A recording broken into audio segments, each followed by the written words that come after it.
What's up, everyone, and welcome to ClearTalk. So in this video, we're going to today we're going to give an update on the ceasefire, the very fragile ceasefire agreement that is going on in Israel and Gaza, between Israel and Hamas. And what is the latest on the events going on there?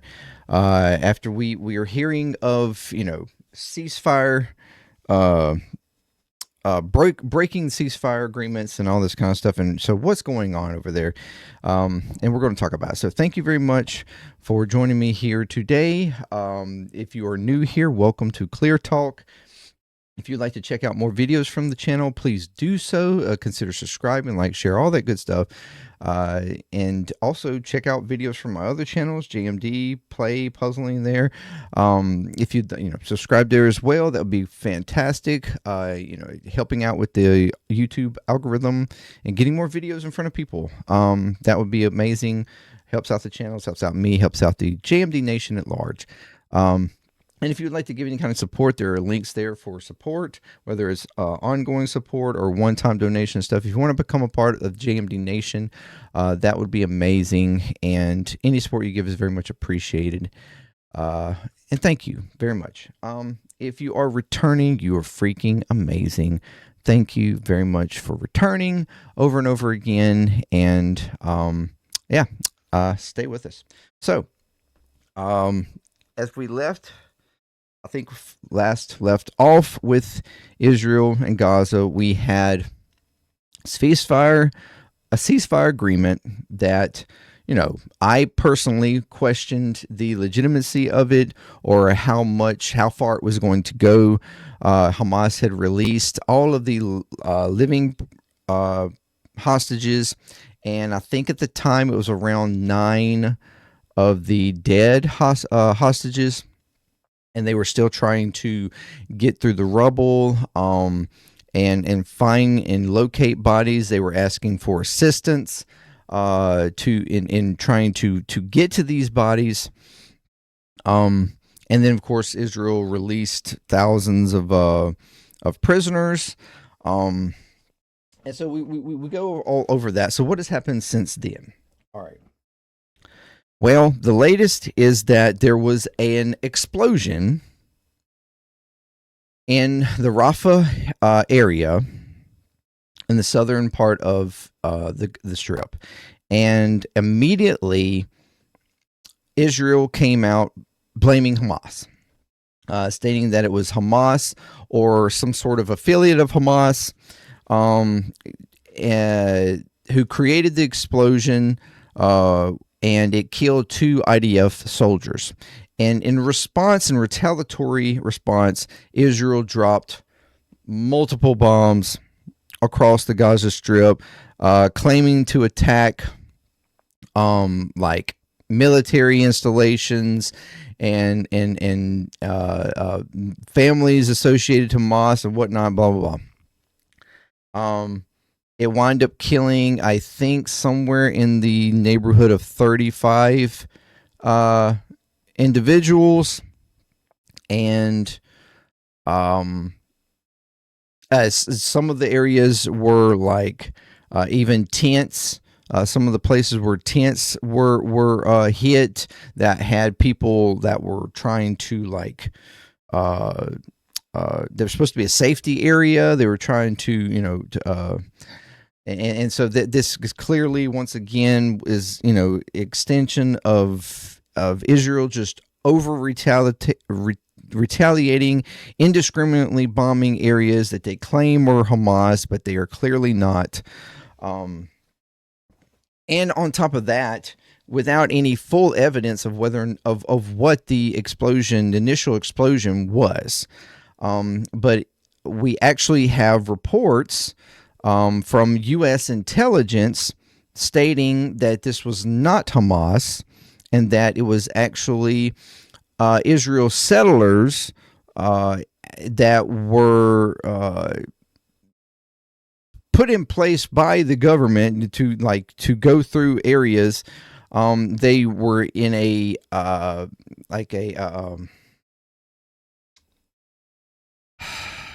Sorry, my mind completely passing here.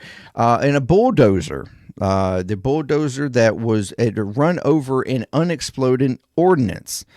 Knowing that there are, of all the bombs that have been dropped over Gaza over the past 2 years, there are multiple ordinances that are bombs that did not explode. Okay, these are just sitting, basically like ticking time bombs, all across the Gaza Strip. This has been known for a while now, and what happened was that some Israeli sailors in a bulldozer ran over an unexploded bomb, and the bomb went off, and it wound up killing 2 IDF soldiers. And this reporting was by Ryan Grimm. I have the thing here. It says, soon after explosion in Rafah, I'm told by a source familiar, the White House and Pentagon knew that the incident was caused by an Israeli sailor bulldozer running over unexploded ordnances, contradicting Netanyahu's claim that Hamas had popped up from tunnels. After Netanyahu said he was blocking all aid from entering the Gaza in response and unleashed a bombing campaign, the administration conveyed to Israel that they know what happened. Netanyahu then announced he would reopen the crossing in a few hours. And this is showing footage here of the bombs across the area. You see multiple blooms of smoke that are come up from where they just bombing multiple areas. This is it's the equation of what response is to an explosion that killed 2 people, 2 soldiers. The claim on Hamas, and then you drop multiple bombs across the Gaza Strip.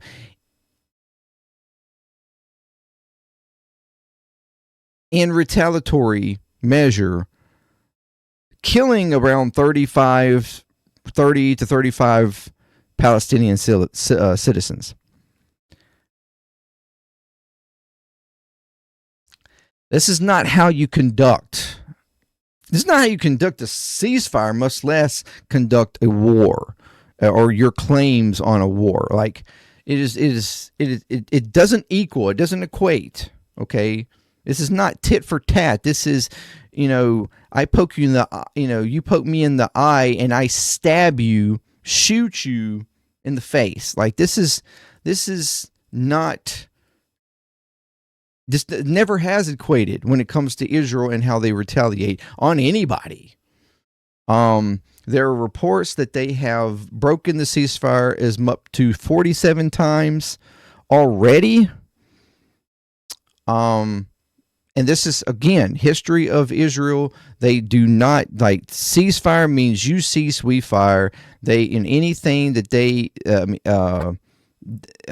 have attacked Palestinian people that are, roaming or anywhere remotely close to this, the imaginary line that they've created across the Strip. If any Palestinians somehow crossed it, knowing or unknowing, they, shoot, attack, do, whatever. And there have already been a couple hundred, I think, Palestinians killed overall. Since the start of this, the punishment is still happening. Israel is still breaking, and they claim that Hamas is breaking the ceasefire when they all along are attacking here and there, do little bitty attacks and whatnot outside of this large attack scale that was retaliatory of what they claimed was a Hamas bombing. But this is what happens, and immediately, as you saw in the report there, not only did they bomb, but then they closed the Rafah crossing, restricting aid getting in, and stating that they were going to keep it that way until Hamas released the remaining dead hostages, because at this point. The number is at 13, so they've released an additional 4 since my last reporting on it. They're still looking and trying to get the other bodies. They're reporting that there were some Turkey, some bulldozers and excavators and stuff from Turkey that the Turkey was trying to send and to help assist with the removal of debris and stuff so they could get to these bodies. And Israel has restricted that from coming in. So you already have Israel again restricting, trying to restrict food and aid, trying to restrict construction equipment that could help in assistance in them getting these bodies that they are arguing that they want back. Hamas says they need help, but they're restricting the help. So therefore, again, that just gives an excuse for Israel to go, see, they can't give us the bodies like they said they were going to. They're taking too long. They should have already done it. So we have to restrict this. We have to restrict that. We have to bomb this and bomb that. And, they're breaking the cease agreement. So there's no more cease agreement. Like, this is what Israel does every time. And it's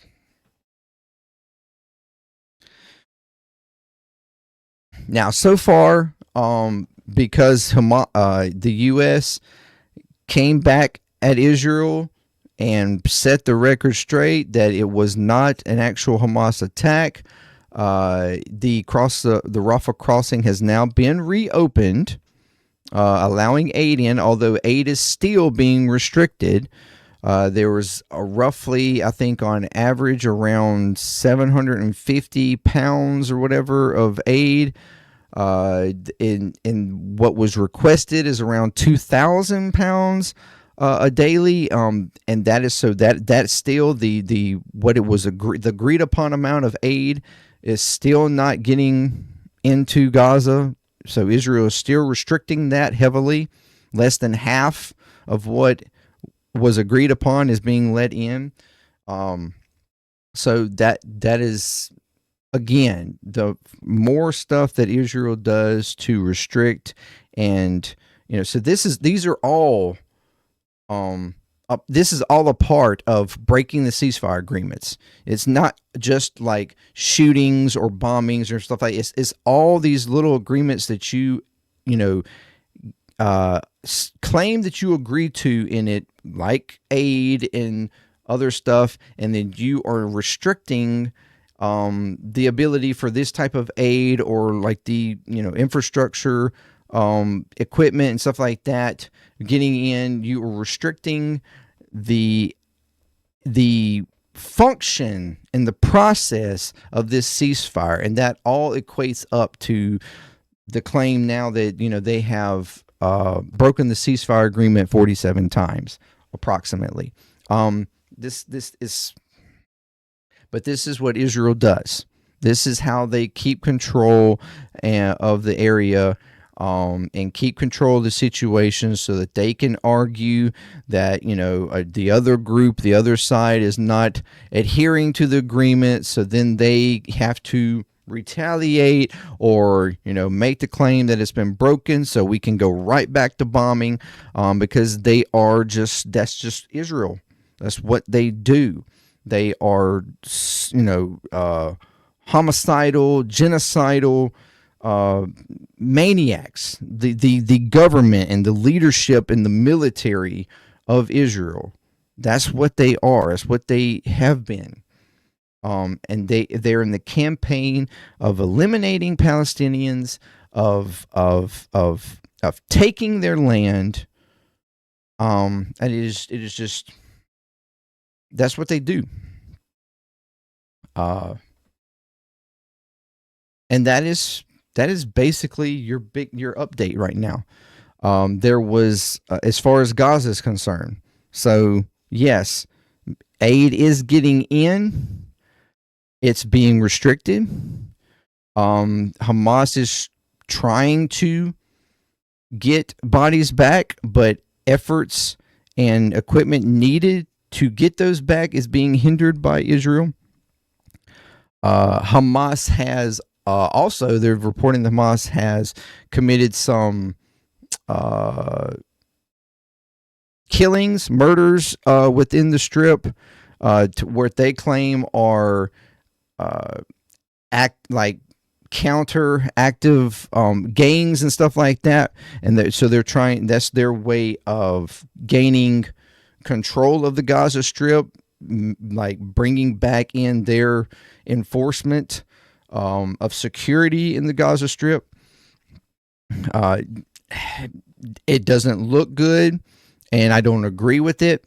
But we're talking about an area that has been destroyed structurally, has been destroyed societally, and the only group that has any type of structure to it in any kind of way, security wise, governing wise, and militarily, is Hamas. There are other groups of jihadists, of gang members and whatnot that, at times can coalesce with Hamas when they want to, but then other times try to control and go against Hamas and the security and control the people, and and they also kill people. There's a whole lot of different groups. The nuance of Palestinian areas, over decades of control and cease by Israel, and it has created this just bubble of nuance groups and differences of opinions and everything else on who should control what and who should have the power of what, and how you retaliate or this or that or whatever, but everything winds up being blamed on Hamas, and they take all the heat because they are the biggest, most structured group within the area. That's not to excuse some actions that they do, because there are actions that they have performed in past that, could be considered terrorist-like, or at least violent in nature against their own people, or which, whether they were gang members or whatever, or maybe even innocent people, and what they've also conducted towards Israel in response to what Israel has done to them. I mean, this is but just as much as you can argue any kind of terrorist action on Hamas, the same thing can be argued on the Israeli government and the IDF military. I don't care how you want to try to pacify it or defend Israel. The actions that they have taken since October 7th are unacceptable. And the genocidal, trying to eradicate a group of people. I don't care, in the name of a group that they claim everybody is a part of. Just because they live in the area and they have kind of no choice but to accept that this group is the governing kind of body of the area, which, again, Netanyahu helped implement back in the early 2000s, helped get elected because he was trying to give an opposition to the PA that is in the West Bank, and causing a break, a separation, a division in the Palestinian people when it come to Gaza and the West Bank, so that there was no unified coming together, in a way that could structure a Palestinian state or a united people. That was the whole point, and they continue to do this. So yeah, that's your update for Gaza. In the West Bank, settlers have gone crazy again. They have heightened up their attacks on Palestinian people, their attacks and taking of land. And we had the latest here was a reporter a U.S. American reporter, somebody who has even been on like breaking points and drop site and stuff like that, that I, connect with. This is, he was attacked this past weekend or the end of last week by some Israeli settlers in the West Bank, and was basically brought into the area to be ambushed by the IDF. The IDF soldiers walked him into this area and then left him there, like just ran off and left him there. And Israeli settlers who were attacking Palestinians in the area also started to attack him and trying to chase him down. And he placed out multiple videos, pictures, footage of this incident. These what was happening here. Here is a video of all the settlers and stuff chasing after him. He was this is him right here. He's trying to film them as he runs away to escape, and they are all chasing him.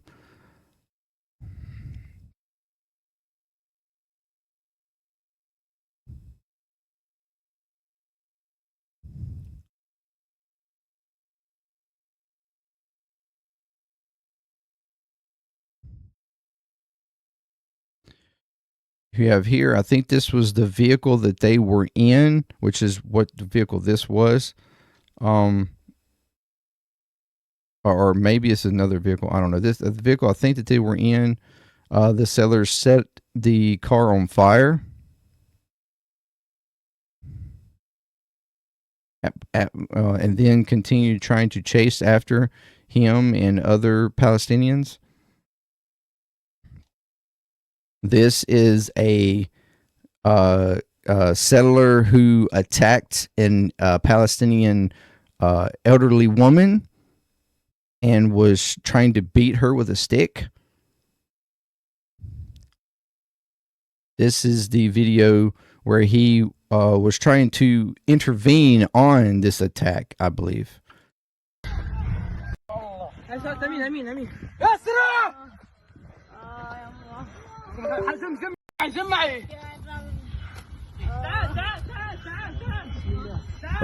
Sorry, this was the part of the video where the lady, he was helping the lady that was attacked.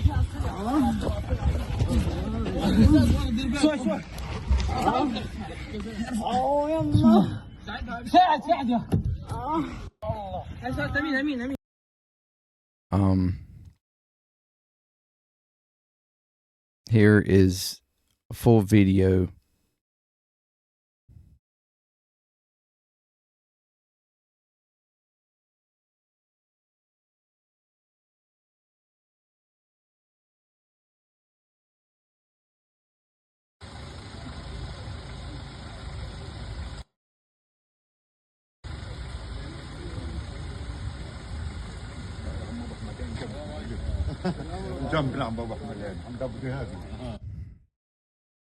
Said settlers with a gun blocks the road with several other settlers behind. Caravan turns around and tries another route.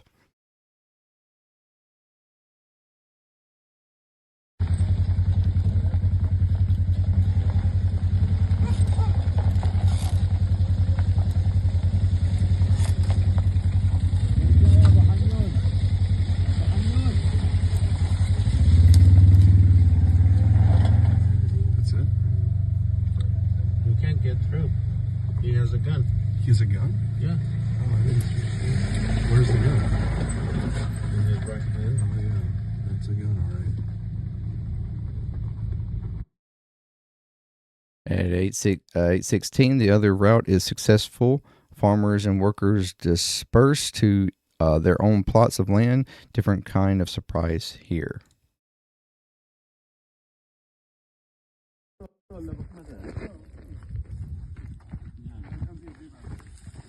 Oh.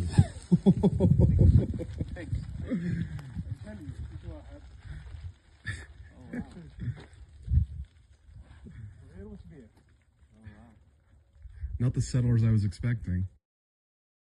The farmers I'm with, Yashir Al-Kim, an American lawyer, finds that his trees were barren, so we decide to leave.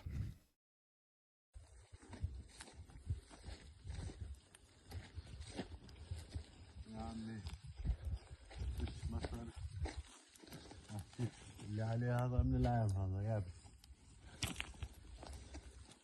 هذا من العام. Settlers are waiting at the top of the hill we come from, so we try to exit through the other side. Soldiers are waiting at top of hill.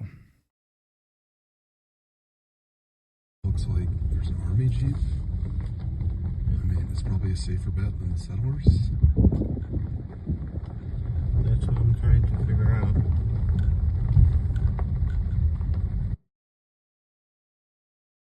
I'm getting out of the car and walk with my hands up to talk to the soldiers. They point their guns and question me. I tell them I am an American and we are just trying to drive back into town, but there are settlers blocking us. They say they'll let us drive through. Phone in my pocket.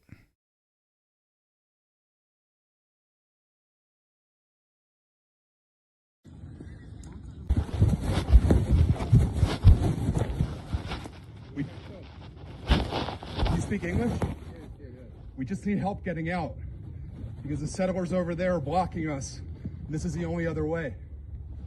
Where you want to go? Just back to Termasaya. Back to the village, that's it. Yeah, just want to go home. No, I live in America, I'm visiting. Your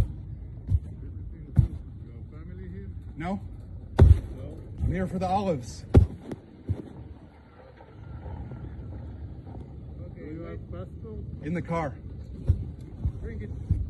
Bringing Yeah, passport? these were olive farmers. I don't think I mentioned that. Yeah, I think so.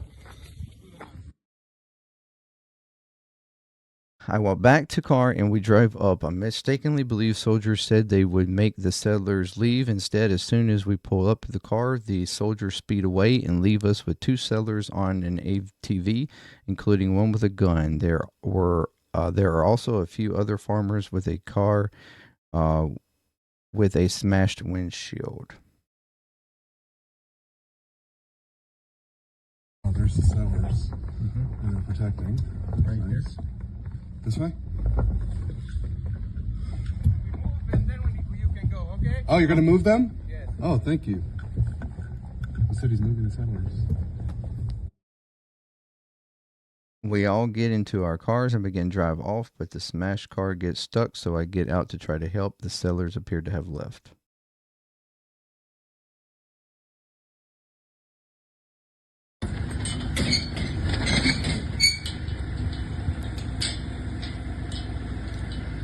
You know, push.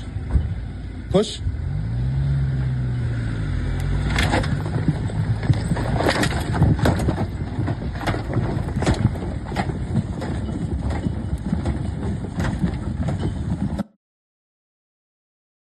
Then 15 to 20 settlers appear out of nowhere and begin hurling huge stones and chasing us with clubs. Everybody starts running.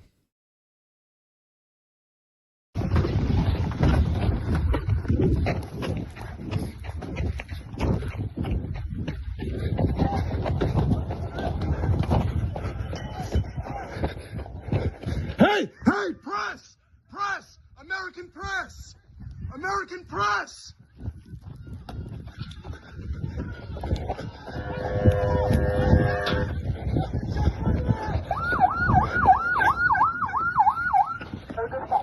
Press!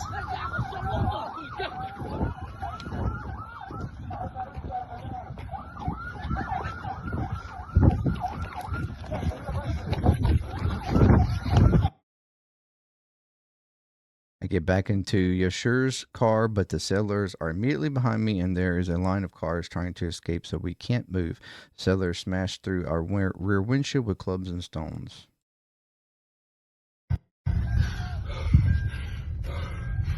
Hey, what are we? Right behind us. Oh, he's right here. He's right at the smasher window. Here he is. Here he is. Gary. Yeah, there it is.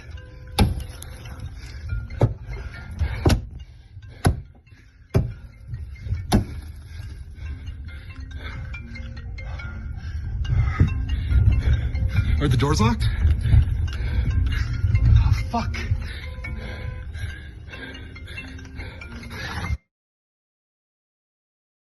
We start moving very slowly. Main settlers with the club runs past us, with other settlers behind still throwing stones and beating car with clubs. We see a woman ahead of us who had been working on an olive tree, and the settlers attack her. His first hit with the club knocks her unconscious.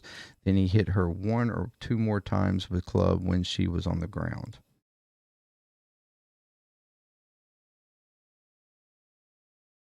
Oh, come on. Don't fucking hit her. Hey! Oh, my God. Hey! Hey! Hey! Same settler with club starts attacking activists who have been providing protective presence, injuring at least 2 of them. Holy shit. Hey! Oh, no. Oh, my God. Oh, my God. Hey, get in! Get in! Get in!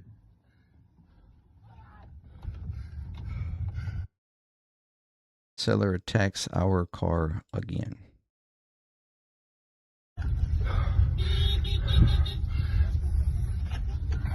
They're still right here. Oh, watch out, watch out, watch out! Where are they? They're right behind us. I let somebody else into the car and get out to check a woman. Settlers are still attacking with stones. I'm gonna get out here. No. Somebody needs to document this. Let her in. You get in. You get in.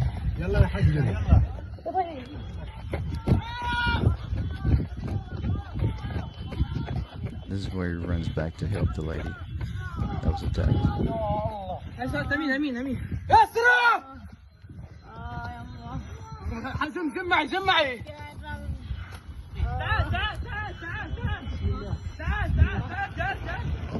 I'm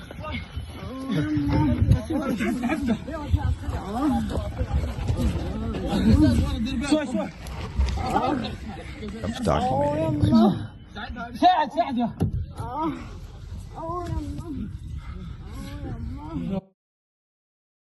Settlers torture car with this and disperse. The soldiers set us up for this attack. They set everybody up to get attacked. We're blocked on one side, getting out by settlers with guns. There's one other way to get out. There's soldiers at the top. I got out to talk to them.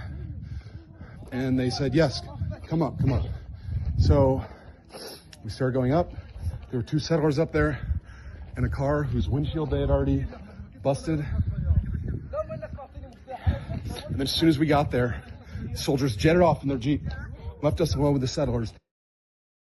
All right. So there you go. You have, him documenting how they were trying to, had gone through this area with olive farmers to check their trees and areas and whatnot.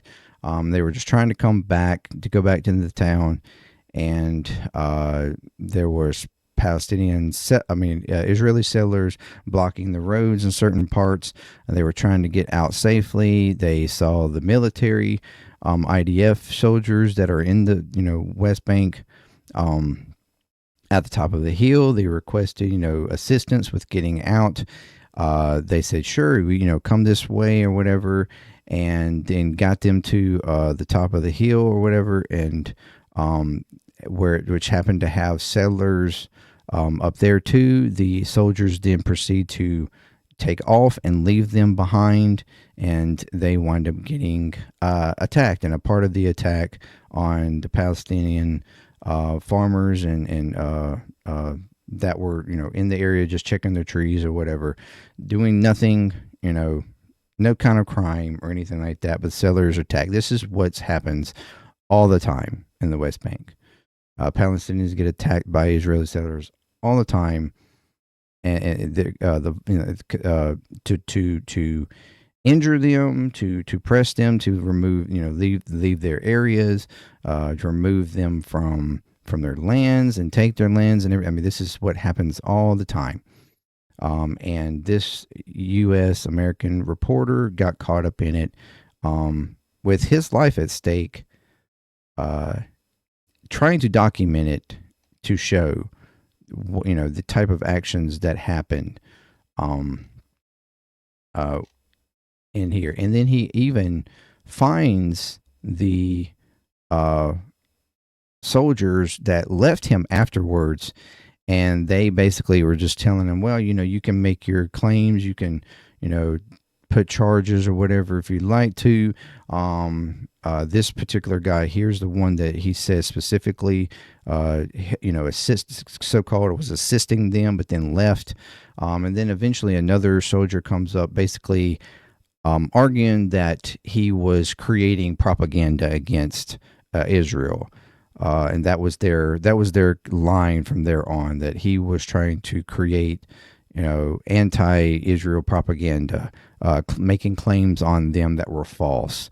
And he's got all this video documented and to prove and show what happened. So, and then on top of that, if that wasn't enough, he also shows here where he tried to contact the U.S. Embassy for assistance and protection, and the embassy basically tells him that they can do nothing. This is a person from the embassy. We've already told the Israelis that they plan to go out there again tomorrow. I'm friends with the lawyer, or the mayor, Lafi. But then again, we told the Israelis yesterday that the villagers would be out there today. And this is Nathaniel. We need American protection. We are Americans. And the person from the embassy, unfortunately, we simply can't do that. Much as I might personally like to, we haven't got the manpower to protect the nearly 60,000 American Palestinians, and legally, we're not permitted.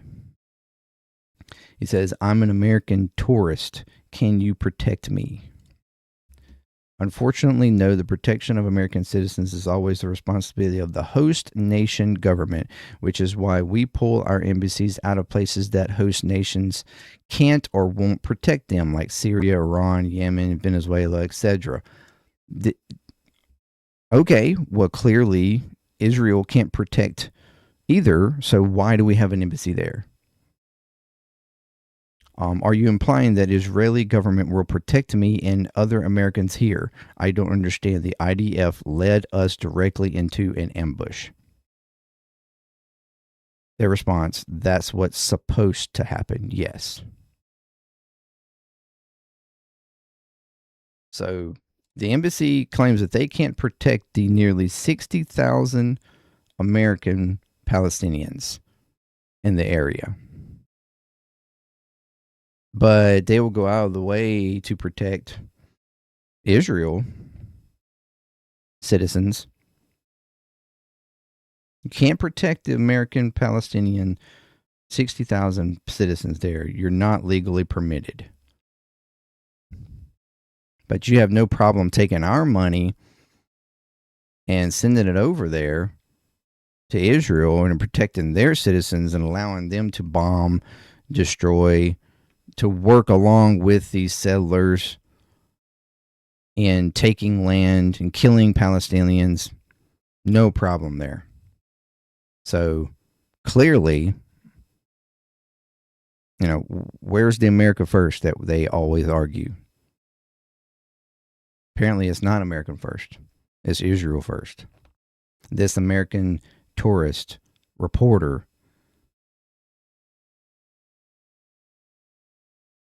was in danger. The IDF led them into an ambush and then left them there. Didn't protect them. An IDF that had guns. They could have protected them, could have told the settlers to get back, but instead left them there. This is the actions of Israel and the IDF when it comes to Palestinians, American or not, and even apparently American journalists that are visiting the area just trying to report. They don't care. And the embassy doesn't care either.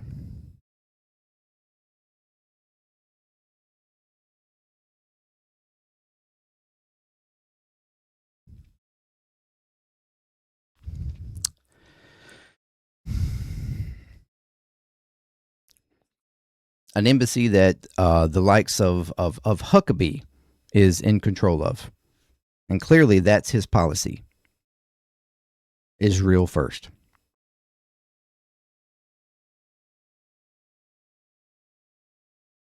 The Christian Zionist that is gung-ho on Israel, the greater Israel, and destroying and dispelling all the Palestinians from what they call Jerusalem, Judea and Samaria, instead of the West Bank and Gaza. The land that's been promised to them for 3,000 years in this 3,000-year war.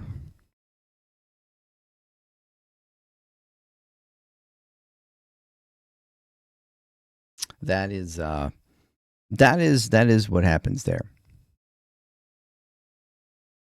And you have,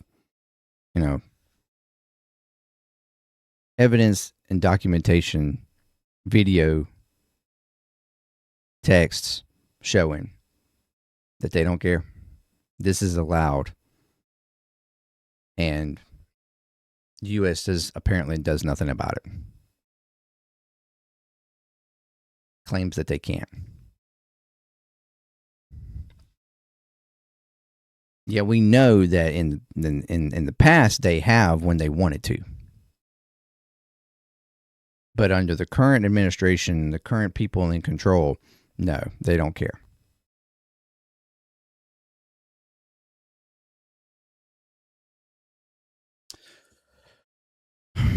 So it's continued breaking ceasefire in Gaza and continued and increase in settlers in the West Bank, taking more and more land.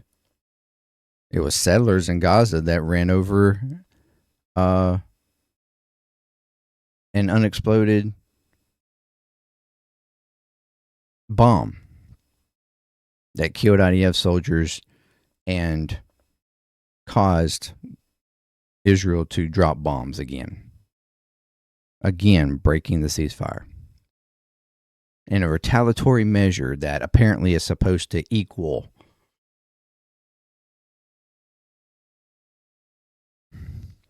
there's nothing equal. There's nothing equal about any of this. Thank you very much for joining me. Let me know what you think. And until next time, peace. ClearTalk with love. I'm out.